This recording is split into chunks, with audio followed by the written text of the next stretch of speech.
that Attack on Titan that you were Huh? Attack on Titan? Oh, yeah. Yeah. So Attack on Titan, apparently in the manga... Spoilers for Attack on Yeah. Titan, friends. Yeah. Spoilers for Attack on Titan. That's how we're going to start this podcast. Yeah, which is a great way to start. Just, check out. Yeah. I'm Alex Sanchez. Nice to meet you. Attack on Titan in the manga becomes a very explicit pro-Nazi Whoa. thing. Yeah. So it turns out that the people inside the Titans all live in this separate place where they've been put in concentration camps and they have to wear stuff on their they have to wear badges on their arms and a very unsubtle allegory for... And it's heavily implied that they deserve it. Yeah. Yeah. Whoa. Yeah. I loved Attack on Titan. We'll see what happens when we get there. Cause yeah. Cause there's also a weird science fiction thing with it Yeah. too. Yeah. Yeah. So that provides some distance. Yeah. Yeah. But it's still Yikes. yeah. I mean, it's already really fucking dense. Yes. Yes, it is. And not only is it dense, it also just punches your emotions in the face. It is so... constantly. Oh, man, that first episode made me cry so much. Yeah. Speaking of media that punches you in the face, Black Mirror. Yeah. That seems like a similar analog, which is just hey, first episode, we're fucking pigs. If you can't stick around for this, sorry, you bud. might not enjoy the rest of the show. Yeah. Which is true, because it I can't say it gets... No, there's definitely worse. But yeah. I don't know. I just really love science fiction is my jam. Yeah, same. Which is weird because I enjoy... I don't know. I think I enjoy Elder Scrolls more than Fallout. Interesting. Interesting. There's denser lore. Yeah. Yeah. But I'm still much more of a science fiction person. We'll see what happens with Starfield. But do you know Starfield? No, tell me about it. So Bethesda is making a actual sci-fi a space RPG. Space going one. Okay. Yeah. So it's just take the Bethesda formula and just put it in space. Easy. Sweet. I'm great. down. Fine. Yeah. Did you ever play Fallout 1 or 2? The Troika ones? No. Those are good. I think I own them, but... The good Troika game is Arcanum of Steamworks and Magic Obscura. So it's a top-down RPG, just like Fallout 1 and 2. But it's like a steampunk one. Okay. And there are so many fun role-playing things you can do in that game. You can play as a savant, which gives you +6 to your intelligence, but also you can only take dialogue options that the dumbest characters have. So nobody knows you're smart, but you're great with electronics and stuff. That is so good. It's very good. That's a level of meta from D&D that doesn't sneak its way into video games very well. Because that is something that because I once did a D&D campaign where I was an idiot. And it's super fun to play an idiot. To play a dipshit. I love it. But those aren't character decisions. I feel when most people play RPGs, they're just kind of playing themselves in that character. They're not really trying to take on the role. Yep. And so it's yeah, I'll just play the good run because that's I can't do this to people. It's that's fine. But it's I don't know, with D&D type stuff, you can really oh, my character's intelligence is 8. Right. So he wouldn't know that. He would know. Yeah. So I mean, I think fun. I was playing a Dragonborn paladin, Ooh. and he was again, his intelligence was 8. Yeah. And so whenever he would pray to Bahamut, Bahamut would be God damn it, this guy again. I love that. I love playing low intelligence, high wisdom characters. Yeah. It's fun. Because it's oh, help me, Bahamut, with this thing. It's Just here, fucking... just shh, here. But yeah, no, I feel like there's a weird balance between like the kind of video games I enjoy playing, because I don't have time. I'm in grad school. And so my favorite games to play are like short, and like my favorite game of all time, at least right now, is Transistor. It's a great game. And it's like, I don't know, like 5 hours long. It's a beautiful story, beautiful art, and it's fun as hell to play. Yeah. But it's like short. Yep. So it's fine. Like, that's why I like roguelikes a lot. I like just being able to like do a run of a game in 45 minutes and then die and then go do something I'm supposed to do. And that probably speaks as to like why like Fortnite and Apex, Apex, did I just say? Yeah, you did say Apex. I heard it. I may be a musician. But yeah, like you can just play a battle royale game. It's like, oh, got that one in, and then just like go on about your business. And so you don't have to fucking go into like a 500-hour like Witcher run. What's your favorite game? Kirby Air Ride. Whoa. Yeah. Elaborate, please. Well, it feels so fucking good. Did you ever play Kirby Air Ride? I think only like once or twice. Okay. I never owned a GameCube, so. Totally fair. Kirby Air Ride is my favorite game because it is one button. It's there. There's no acceleration button really. There's just a button to like stop, charge up, and then boost. And there's a mode where you run around this whole city collecting power-ups for 5 minutes, and then everybody does a race with all the power-ups that they gathered. Ooh. It's a great loop because it's like just long enough to like that you don't feel like, what? It's already over, but it's not too long to where anyone gets bored. Yeah. It's just precision fun strike. It's like I've never seen anything so mathematically perfect as a way to generate fun. Yeah, no, that's true.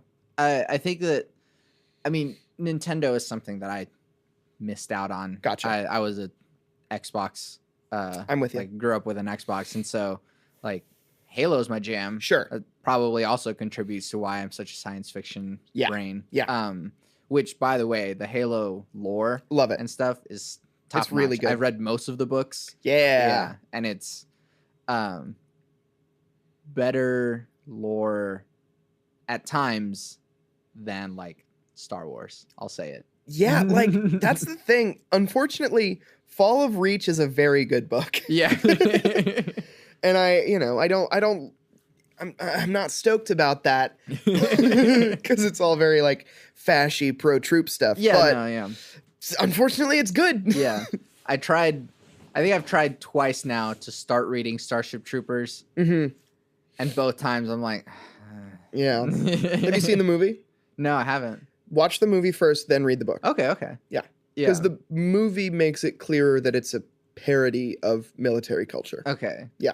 Yeah, because like, you know, I enjoy the Halo books and stuff, and it's like, hey, military stuff, but there's like a sense of like humanity at least that you get with it. Exactly. Whereas in Starship Troopers, it's just like, I don't know if I really am okay with this. Yeah. It's messed up. And I think that's the point of the book. Yeah, it's probably. Yeah. But yeah, it's fucked. Fun fact about Halo though, so Bonnie Ross, who's the head of 343 Industries. Yeah.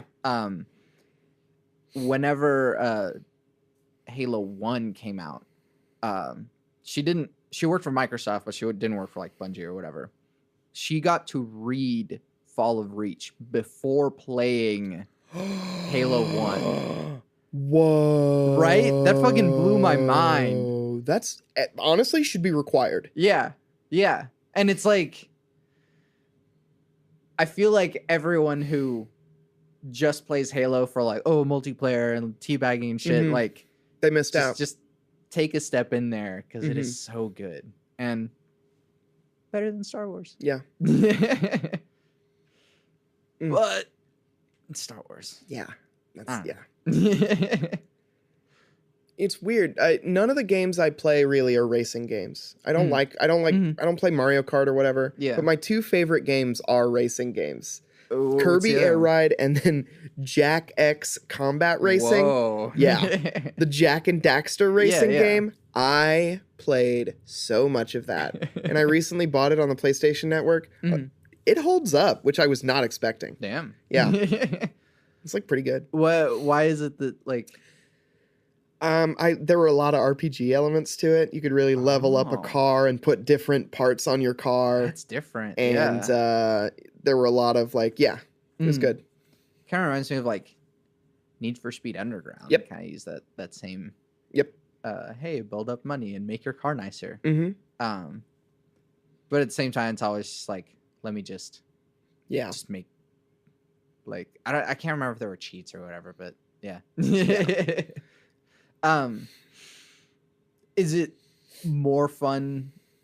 Like, do you play it because you enjoy it with other people, or do you just enjoy it by yourself? Kirby Air Ride is an other people game. Mm-hmm. Jack X is a by yourself game. Okay, yeah. Mm-hmm. Since we're on this topic of video games, you're listening to Gamer Chat. Yeah. Let's bleed into comedy a little bit. Sure. What's a really good funny game, like good game that has comedy in it and that does it well? I liked Donut Country or Donut County. I can't remember which one. It is a game about, it's like real short, but it's a game about you control holes. It's like reverse Katamari. You control holes and you've got to like move them under things to make the thing fall into the hole to make the hole bigger so you can eat bigger things. That is reverse Katamari. It's reverse Katamari. It's very fun, and the jokes in it are great. Yeah. Because it does feel like sometimes, like, games try jokes, and it's like, you're a video game writer, not a comedian. It can come off very epic bacon when, right? Like, it can come off like your video game was written by Chivers. Yeah. If you don't do better. Newgrounds is a weird era in the, although I mean, one of the biggest like indie darlings, like Edmund McMillan, he like grew out of Newgrounds. Yes, he did. And top notch. He did all great. Stuff. There was one Spewer, I think. Did Ed McMillan do Toss the Turtle? I don't think so. Okay. I don't know why I thought he did. There's an old one called Spewer that I know that he did. You played like this little worm thing, and it would like throw up. Mm-hmm. But like, so it was a puzzle platformer, and so like you would, at first it was just like, try and get to like the other side, but you would like throw up and like fill this hole with like your throw up so you could like swim across. Whoa. And then you would like eat certain like power-ups that would change the consistency of his throw up. And like I thought it was a really awesome mechanic. Genius. Yeah. And like I don't know why it hasn't turned it into something yet. Mm-hmm. I mean, I know that he's busy. Yeah. But I mean, people just keep asking for more Binding of Isaac. Yeah. But I mean, I get it. Yeah. But like, that is a really cool mechanic that I feel they could do a lot more with. Now I'm just meta podcasting. Listen to Humans Who Make Games. Yeah. Adam Conover hosts. Okay. It. Okay. And he interviews game developers. And Edmund McMillan was on it and didn't mention Spear, which is like tragic. But like that's super his like style though. Yeah, exactly. It's like gross out. Like, yeah. Well, he said that like most of his stuff as he was starting out was just dead baby jokes. So Well, that was Newgrounds. Yeah. That's yeah. Yeah.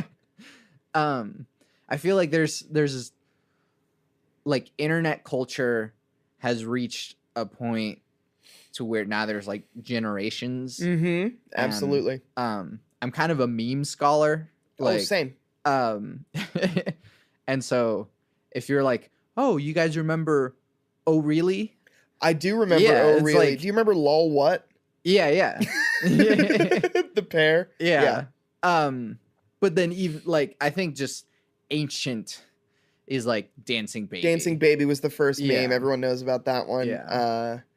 Homestar Runner was a big one in the very early 2000s. All Your Bass, yeah. Remember when Alexandria Ocasio-Cortez did a tweet that referenced All Your Bass? I think so, but like I was pretty good.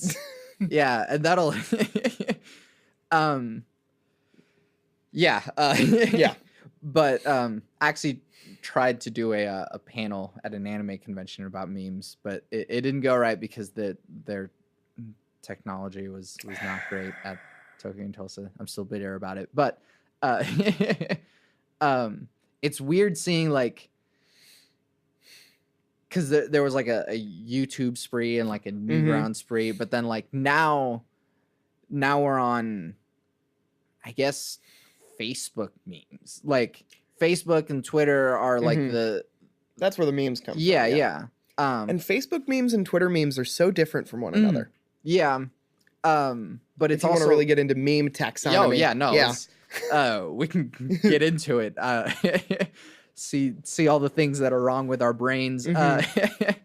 But like, I don't know. So I have like a philosophy for sharing memes. I don't share when memes. Yeah. I would never share a when meme. I do have a caveat though, which is like, if I actually laugh, it's still worth sharing. Yeah.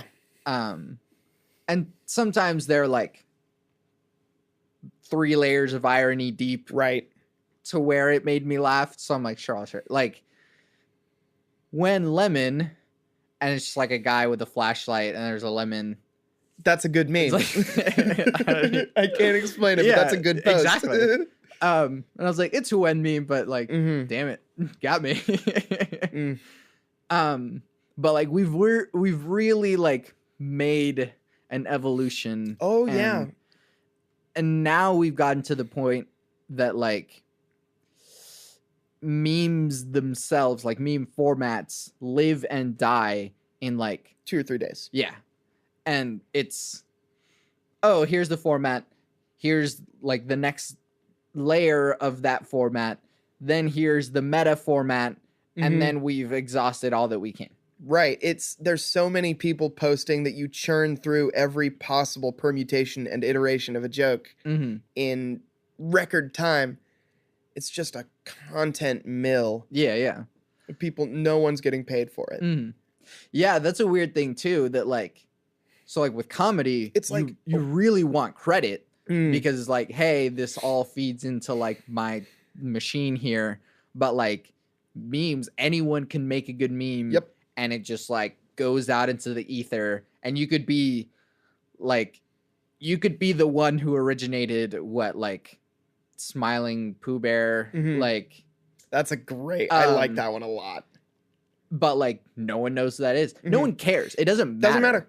Like you can't even go on the internet and go like, I started Smiling Pooh Bear. It's like, fuck you, dude. Like no one cares. Calm down. Yeah. But sorry, what were you gonna say?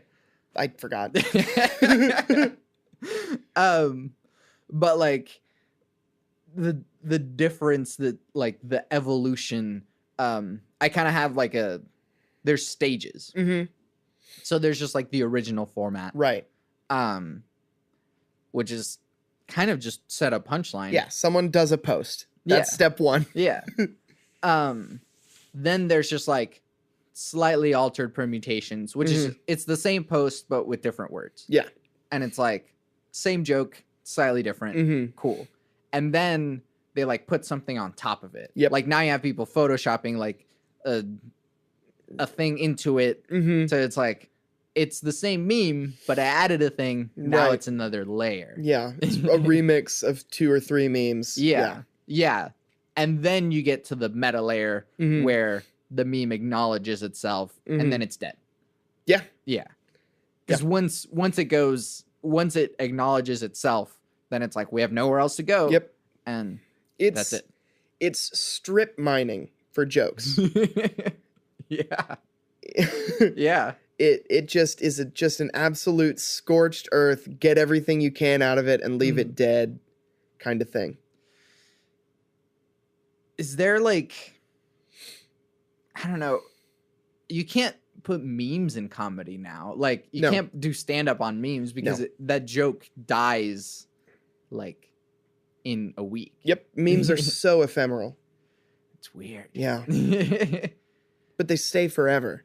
Yeah. Like I still remember Dog Fort memes. Do you remember Dog Fort? Dog Fort was on Reddit in 2010. Okay. It was just a bunch of people posting pictures of dogs that looked like they were about to go on a military thing. Oh, okay. Yeah. It'd be like a dog in a pillow fort and it would say, "Hello, this is Dog Fort."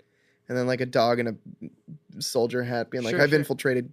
Doesn't matter. I don't know why I'm talking about this. Right. No, but that's the thing that like, that's how there's also like a progression. Yep. Like probably the deep web and then 4chan and then Reddit and then Twitter and then Facebook. I would say that Twitter gets to stuff before Reddit does by usually a couple of days. Okay. Tumblr and Twitter usually get stuff around the same time.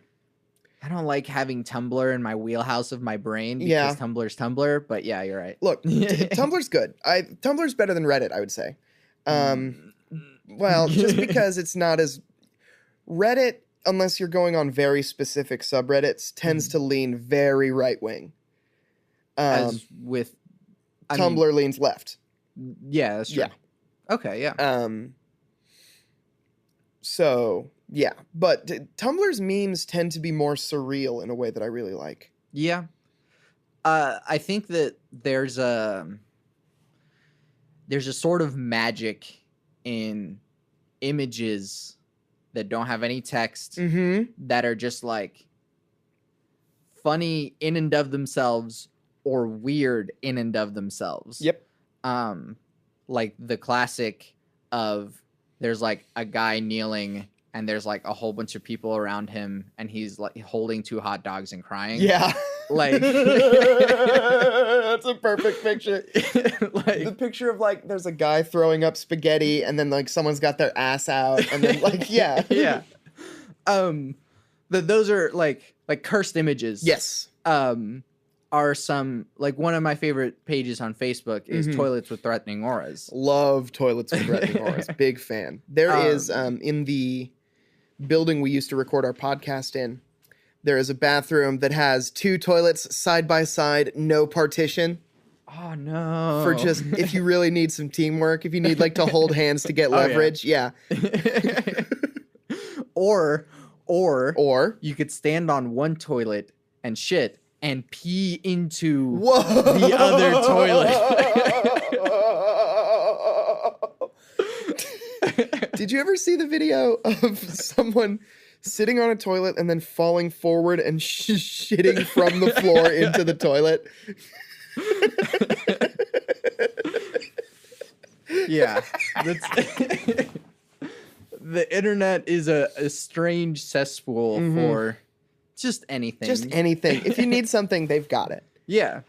Although I was disappointed recently whenever I just had a thought that was like, why hasn't there already been a remix of Fuck the Police with Steppin' on the Beach with SpongeBob? And I looked it up and it wasn't there. What? But like the hook. It's easy. Yeah, it's the same. Yeah, it's the same. So you got to do it. I don't have time. All right, that's true. Like I totally would, but it's like, should I spend this next hour sending emails or should I spend this next hour for a meme? Yeah. And I don't make memes myself. I haven't gotten quite that low. More of a curator. Yeah. I just see the things and share them, but I've gotten close to like whenever Thor Ragnarok came out. This is I'm pulling out dead memes, but like go on. You know the Let Me Smash bird. Well, it was like at the end of Thor Ragnarok, whenever Hulk was about to like kill the big fiery guy. And they were like, Hulk, for once in your life, don't smash. Yeah. And I was like, someone needs to Photoshop the bird's face on Hulk. Yeah, it's easy. Let me smash. That's perfect. Yeah. But like and again, I was faced with the same problem. It's like, I also had a different phone then that had like no space on it. Yeah. So can't make posts on that guy. Yeah. But it's like, it'd be so easy to just put the bird's face on the Hulk. Yeah, easy. Yeah.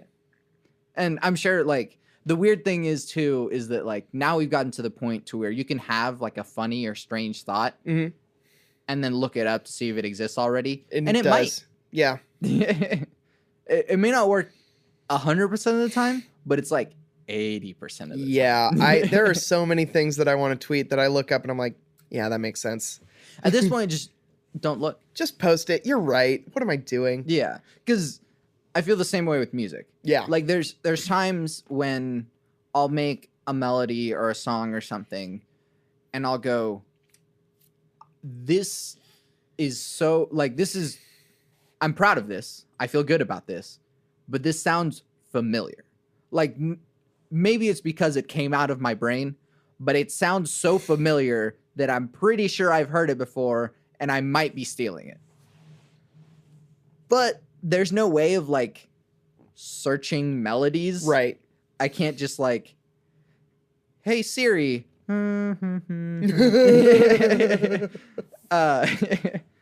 And she'll be like, oh yeah, that's a Careless Whisper. Yeah. Like, it's like, oh shit, I was trying to steal Careless Whisper. My bad. It's pretty cool though.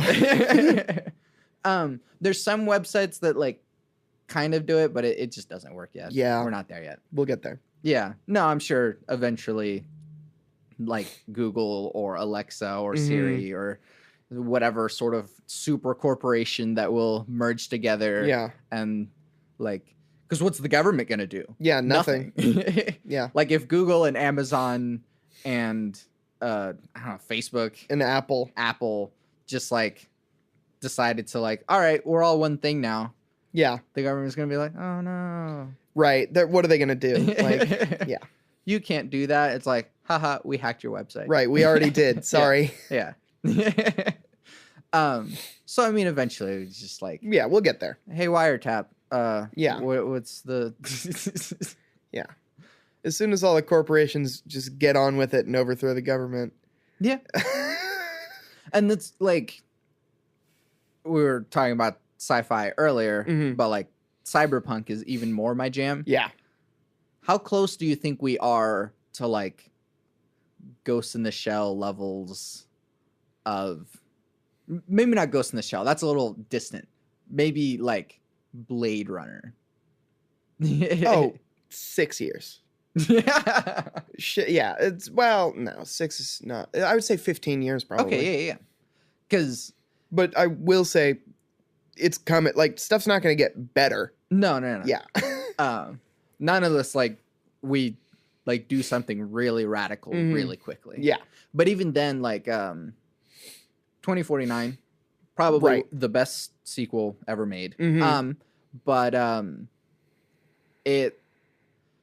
it has like glimpses of like, it looks like there was a war or something here, and they're just like, but it's here. Okay, never mind. Like, so even if there was like some sort of civil war, just like World War 12, whatever might happen, it'll still like, corporations still rise up out of it, and which is, so one of the questions that I ask on the last podcast is like, what are you optimistic about? Oh no. But like, what are you sort of like cynically optimistic about? Like, oh, I can't wait for the sex robots. Like, what are you? I think VR is going to get a lot better. I hope so. VR kind of sucks right now. I don't know. My roommate's got a Vive. Well, it's really cool, but like the barrier to entry is so high. That's very true. That like there's just no content for it because no one's gonna buy it. Yeah. And so, like, if someone made a freaking like Last of Us caliber game for VR, even still, people would be like, I don't want to wear a headset for like 8 hours. Yeah. So, I mean, because people definitely play games like that in like a sitting. So, like, how many times are you going to be throwing up just from like wearing that headset for like 4 hours straight? Yeah. So, I don't know, man. I used to do that with the Vive. Really? Yeah. It's like pretty good. What games? I would play. There was one called Robo Recall. Okay. That is very satisfying. It's just, you just got to shoot a bunch of robots. Yeah, yeah. And there's a bunch of different upgrades for your guns. And the combat is really fluid because it's all like teleporting behind people and like grabbing them and throwing them. And like, it's real satisfying. Yeah, yeah. Can you deal with like the actual movement? No. Like, does that make you sick? Yeah. Yeah. But I tried it for a little bit, and I felt like the free movement was fine. But then I think it was the PSVR one where like you were like an alien and like jumping from like different asteroids or whatever, and that like not only did it like it changed what down was as you were flying to a different one, and like I felt like whenever the screen like turned, I was like, ugh. I felt my stomach like turn with it, and I'm like, not right now. I got you. Yeah. But I mean, like there was that other one, Eagle's Flight or something. Eagle's Flight is fun. But that's free movement. Yeah. And you're just, does that make you sick? Yeah, it does. But I like it. I can only do it for like 20 minutes at a time, but it's still good. Do you think AR is gonna? That's tough. I think AR is a tougher sell. I think Pokemon Go was probably the best we're going to do with it. Also, Pokemon Go is definitely like another like corporation. Definitely. Data mining all of your... Oh, yeah. Well, it's Niantic, which was a subsidiary of Google back in the day. So it's, definitely data mining. Yeah. I actually don't play Pokemon Go. Yeah. I never did. Yeah. And that kind of, whenever I did find that out, I was like, well, yeah, that makes me feel a little bit better about that. Yeah.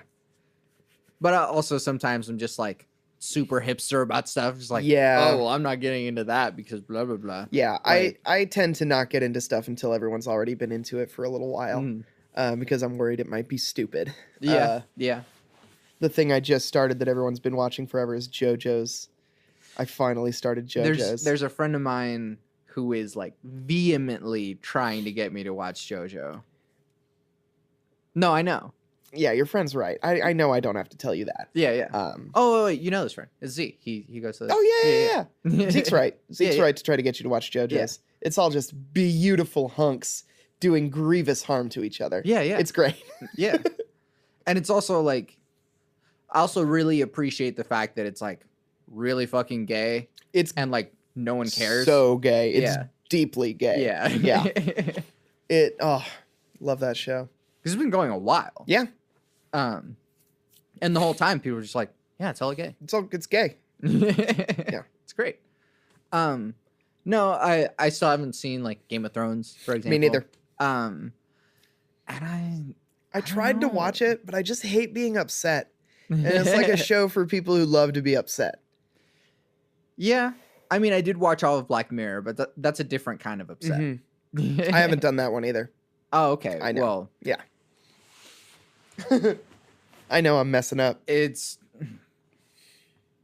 say it's worth it, but like, it really fucks you up. Yeah, that's the thing. I'm already so fucked up. Yeah. Or Devilman Crybaby. I did watch Devilman Crybaby. And that, yeah.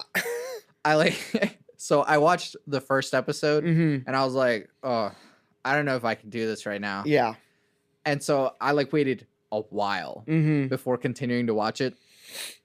And then I think I rewatched the first episode and I was like, oh yeah. And then I just binged it. Oh my God. So I mean, yeah. And yeah, that show fucked me up. It was wild. Yeah. It's quality, but like definitely wild. Man. Yeah. There's also like, it's weird. So like, how old are you? 26. Okay. I'm 23. Yeah. And it's weird looking at people's like ages and birth years and still feeling old, even though I'm only like 3 or 4 years older than them. Yeah. But it's because of the like millennium thing. Yep. I'm forming this sentence backwards, or this explanation backwards. Go on. So I'm getting there. But like, so for my recital, I've had to like contact a whole bunch of different people and get people to play my stuff. And people whose like emails are like first name, last name, 99, first name, last name, 2000. And I'm like, whoa. Yeah. That's messed up. Like, I was born in 95, so I'm not even that much older than them. Right. But it's still so weird. Yeah. To like, you're in college now. Yeah. That's fucked up. Yeah. Like, here in a couple of years, people born in the year 2000 will be able to drink. That's just yeah. Anyways, but like, there's also people younger than me that listen to stuff that's like way older. Yeah. That I missed out on because I'm 23. Right. But like, I have friends that are younger than me that are like, whoa, you've never listened to like the Velvet Underground? Yeah. And I'm like, I know I should, but also, why have you? Yeah. Because it's the Velvet Underground and the year is 2019. Well, but also you're supposed to get into the Velvet Underground when you're 20.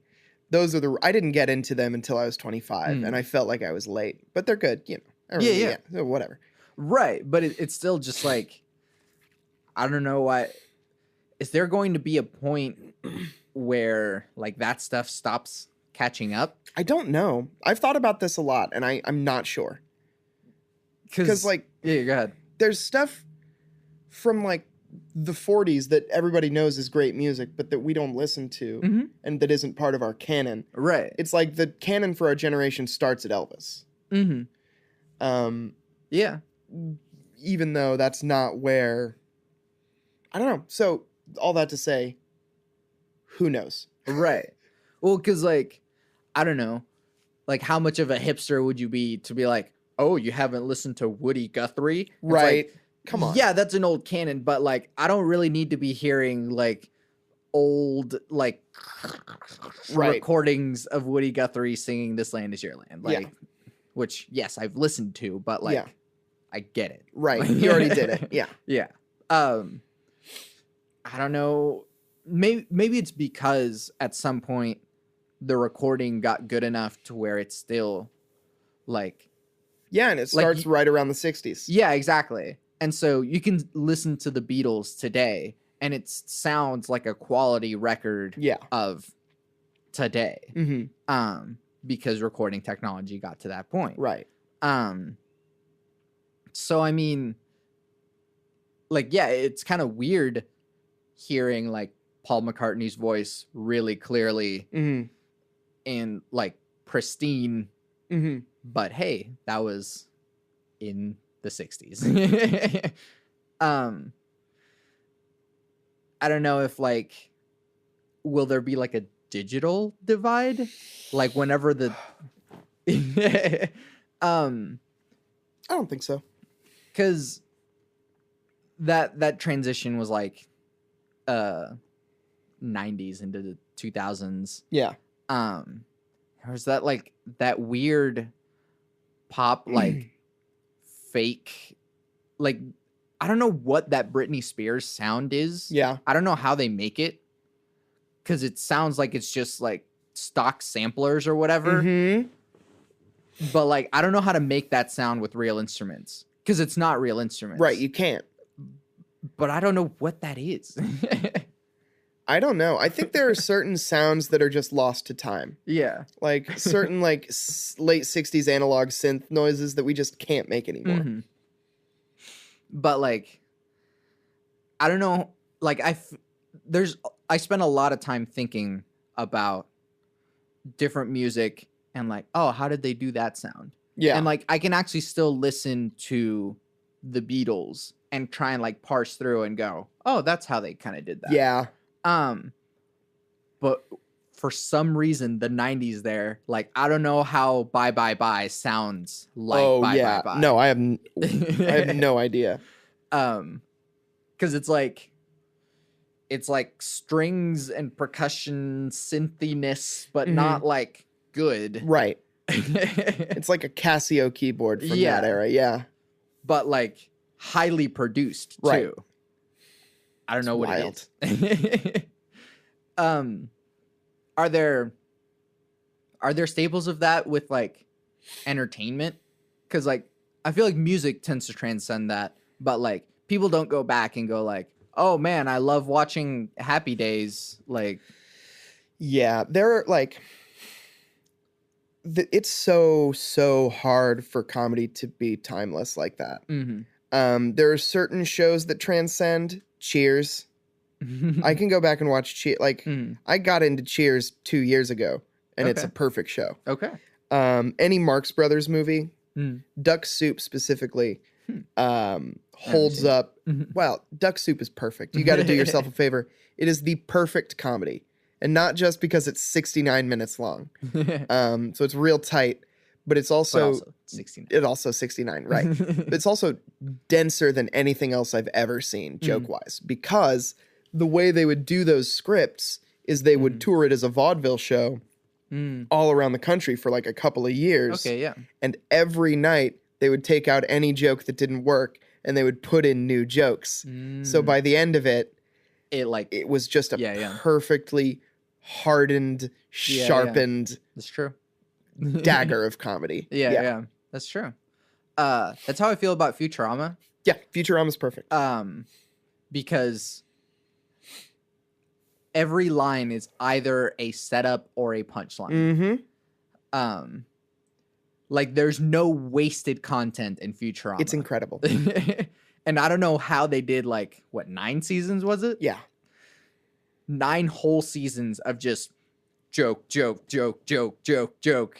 And all of them, the later season not as good. Yeah, sure. But all of it just top notch. It's insane. Also Bill and Ted. Yeah. Holds up. Oh yeah.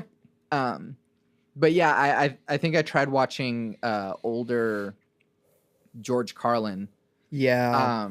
It's tough. You just can't. Yeah. And it I don't know. There's some things that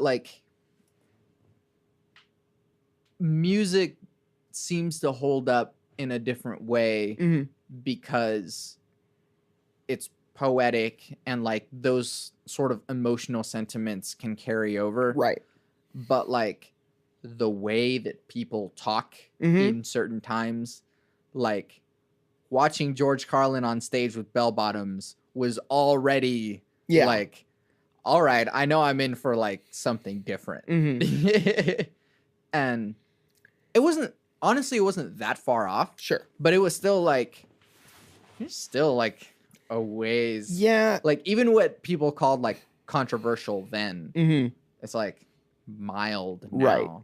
Right. And vice versa. Yeah, that's true. People just saying the N-word. Right. Fully white, straight people just saying the N-word on stage. Yeah. And getting laughs is oof. Yeah. Oof. Wild. I don't know. I mean, is there evergreen stand-up? Stand-up is hard. Yeah. It's so of the moment and so ephemeral. It's one of those things that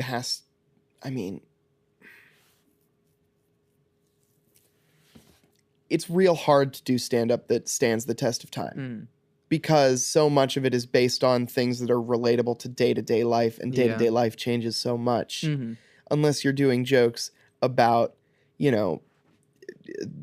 whatever, Frankenstein. Right. Or well, yeah, that's true. Yeah. Or relationships. Right. Stuff that doesn't go away. Still. But everyone's done all that stuff. Yeah. I mean, slapstick. Slapstick is evergreen. Like you can watch any like Rush Hour now and still be like, haha, you got hit in the head. It's good. It's good. If it's timed right, it's good. Yeah. Also just classic Jackie Chan movies. Any classic Jackie Chan is perfect. Not necessarily because of comedy, but like it's just so cool to watch. But also because of the comedy. You ever seen Kung Fu Hustle? Yes, that one is so good. It's perfect. All that guy's old movies that he made that were just like in China, low budget. There's a shitload of them, and they're all good. He made one called The King of Comedy. The Kung Fu Hustle is so perfect because it like does slapstick in such a way that it's like, is this too much? Yeah. Let's do more. Yeah. Oh, yeah. It's Looney Tunes. Yeah. But it's so good. It's perfect. They're making another one. Yeah? And... good. It's weird nowadays because I like have to be skeptical about sequels. Right. Because of the way that Hollywood just squeezes the everything about anything. So I worry about Kung Fu Hustle too. Yeah. But I don't know. I trust him. It's not like it's, he wouldn't do it if he didn't have an idea. That's true. He already made a bunch of movies. Yeah.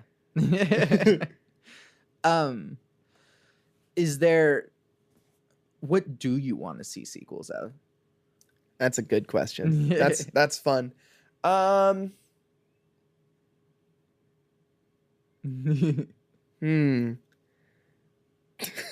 want to see a sequel of The Last Mimsy. What? So, do you know about this movie? I guess not. So it was a movie that was in like, hey gang, Alex here. It seems like we lost a bunch of audio where I was about to explain what happens in The Last Mimsy and why I think it's good. We lost all that audio, but in retrospect, I don't think we needed it. That's fine. Yeah, I think we can just move on. Okay, so what I had asked before I noticed that which is good. It's good that I checked. Yes. So yeah. But what makes a comedian like a comedian's comedian? They have to be not a mainstream household name. Okay. And they've got to be someone who I think does something that would make another person say, is that even jokes? Sure. Because the thing every comedian is tired of is jokes. So that's true. Yeah. When you see a comic do something that's not jokes, but that is still funny, it explodes your brain. And then they become the favorite comedian of every comedian. Yeah. My favorite comics are... my favorite is Eddie Pepitone. I don't know. I love Eddie Pepitone so much. He's just like an old, like yelling man. Okay. But he put out my second favorite special of 2012 after Chelsea Peretti's. Okay. Yeah. Wow. Yep. I feel like going back to memes, like there are memes that do that. Yep. That it's like, if you're a meme lord, only you will get this. Right. Yeah, and it's the same with music. Like there's music that is for musicians. Yeah. Yeah, it's all, bullshit. Right. Yeah, well, I think there's also, like, there's two layers to that, though, because there's musicians' music, which is like, oh, this combined this thing and this thing, and that's really cool. Yeah, like Jazz from Hell. Yeah. But there's also, like John Cage 433. Right, yeah. Which is like, you have to explain the concept and why it's cool before showing them that it's cool. And it's like, all right, well, maybe you're... calm down. You're going a little off the deep end. But, like, that's the thing, is that, like, Milton Babbitt was a mathematician and composer. Yeah. And so he did, like, highly structured serialism called total serialism, where he, like, used the numbers to, like, make totally atonal music. Yeah. and like mathematically so. Yeah. And it's like super cool. Sure. To analyze. Right. I don't need it. It sounds awful. Right. All 12 tone does not sound great. Right. For the three of you that really enjoy 12 tone music, sorry. I'm not sorry. I am. But like it's a little too yeah. inside there, and it's like, just make it sound good. It's bad for your ears. Yeah. All right. Well, we've been troubleshooting enough, so fuck it. Yeah. Plug your stuff. All right. Follow me on Twitter at Sirius Sanchez. Come to my open mic on Sunday nights, the Paseo Plunge at 7:00. It's called Public Access. Listen to my podcast. It's called The Praise Down. It's about Christian music. It's very good. Yeah. And again, thank you for doing this with me. Thank you for having me. Really appreciate you. Me too. You can find everything that I do on my website. Oh, we should probably say our names. I'm Santiago Ramones. I'm Alex Sanchez. You can find everything that I do on my website, santiagoramones.com. Leave comments and reviews on the podcast stuff. I was in the podcast with my three things. They shape my life philosophy. Those three things are: love never fails, it's going to be okay, I might be wrong.